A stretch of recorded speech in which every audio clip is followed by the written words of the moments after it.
Hello, hello. My name is Jacqueline Hollows. I am the founder of an organisation called Beyond Recovery, which is a non-profit organisation in the UK. And we work with people who are incarcerated and returning citizens. And we deliver workshops and one-to-one sessions based on the three principles paradigm. We also work with the officers and staff of prisons as well. So when COVID-19 happened, initially I was just carrying on. I have an amazing team of facilitators and people with lived experience that work with us. And we were working in 3 prisons and traveling around the country doing that. And when it first happened, I was just carrying on as normal. And then I had a shift in awareness, realizing that there was something much more serious going on and we needed to look after the team and safeguard the team.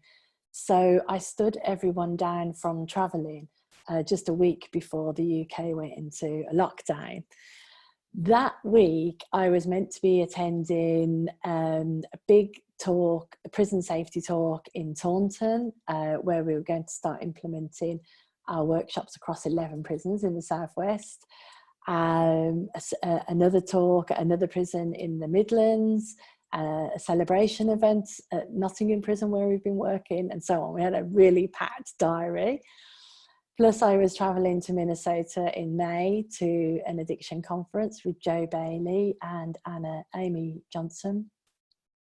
And then we'd got travel plans to come to go to Salt Spring Island and go to the Free Principles School there. So, and Viva in November. So a pretty packed month and a pretty packed year, really. When the lockdown happened, basically all business stopped for me, for Beyond Recovery.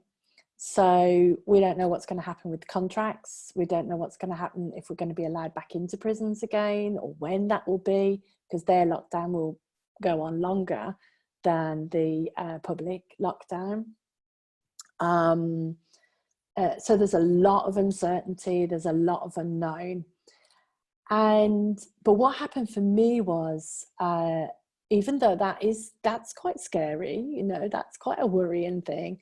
What happened for me was I just got very innovative. So the first thing that concerned me was, how do we carry on supporting the guys when they're in lockdown? And so I got together with the volunteers and the team, and we created a whole pack of things that could help them. So word searches and quotes from the missing link and colouring and activities and so on. And this has become quite a thing now. We put it out on Twitter and lots of other prisons took us up, and they all want these packs. So that was the first thing, to make sure the guys were supported. Plus we were doing letters every week. And then I just started thinking, well, how would we support people if we couldn't be with them physically? And so lots of ideas that have been bubbling up over the last few years for me about how we would support people with technology, which is really bad in prisons. They don't even have Wi-Fi.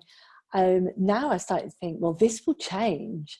So I started to put together with the team all sorts of ideas about how we could move our services to an online platform or a shared platform, and all sorts of ideas came out of that. And then we started looking at how I wanted to support the team and make sure that they were cared for, and a lot of our supporters around the world. So we started doing a webinar every Monday and a webinar every Saturday lunchtime to support people, and all our lads jump on that, the ones that are released, and lots of people around the world. So we have lots of uncertainties and unknowns in our lives. My husband's income stopped, my income into the business has stopped, and we don't know what's going to happen past the end of May.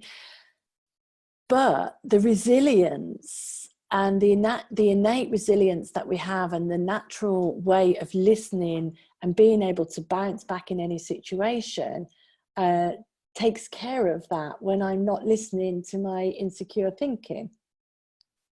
And I go in and out of that. You know, I experience some days when I think, oh my God, what's going to happen? And then I experience other days where I think this could be an amazing thing. I've seen an increased level of compassion. I'm loving the way that Mother Nature is enjoying her breathing space. I'm seeing a lot myself around all sorts of things, including not being attached to what the form of what I do looks like. So during this time, I don't know what's going to happen at the end of it, but I know that whatever I do will be of service to the world, and that we'll all be okay. And that's not to say that we haven't had some grief. We have had a bereavement, not from COVID, but a bereavement during this time. And we know that there's suffering, but we also know there is a way of tapping in to our inner resources and being able to understand that we're okay and then follow that. I hope that's been helpful to you. Thanks for listening. Bye.